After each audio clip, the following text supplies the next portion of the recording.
جب سے mobile phone, computer, LCD اور اس طرح سکرین کا استعمال بڑھا ہے، اس کے دماغ اور نظر کے اوپر بڑے گہرے اثرات مرتب ہوئے ہیں۔ دماغ اور نظر کمزور ہونا شروع ہو گئے ہیں۔ تو آج میں آپ کو دماغ اور نظر کو تیز کرنے والا ایک خوبصورت سا نسخہ بتاتا ہوں، اسے استعمال کریں، بچوں کو بھی استعمال کرائیں، انشاءاللہ نظر بھی تیز ہوگی اور دماغ بھی جو ہے وہ بہت زیادہ طاقت ملے گی اسے۔ آپ نے کرنا ایسے ہے کہ ہلیلا سیاہ لینا ہے 100 گرام، آملہ خشک انڈین 100 گرام، مغز کشنیز خشک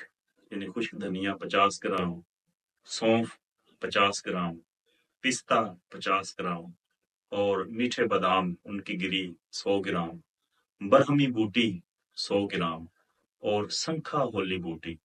یہ بھی آپ 100 گرام لیں۔ اسی وزن سے یہ ساری چیزیں لے کر آپ ان کو اچھی طرح پیس لیں، سکوپ بنا لیں اور صرف آدھا چمچ یہ آپ صبح و شام استعمال کرائیں بچوں کو، اور بڑے جو ہیں وہ بڑا چمچ استعمال کر سکتے ہیں۔ ایسے جتنے بھی نسخے ہیں ان کا رزلٹ تھوڑا دیر سے ضرور ملتا ہے، یعنی ایسا نہیں ہوگا کہ آپ کہیں کہ 3 یا 4 دنوں میں میری نظر تیز ہو جائے، نہیں، کم از کم 3 ہفتے 4 ہفتے آپ استعمال کریں، یادداشت بہت بڑھ جائے گی اور نظر پر بھی جو ہے وہ انشاءاللہ مثبت اثرات ہوں گے۔ اسے استعمال کریں اور دعائیں دیں۔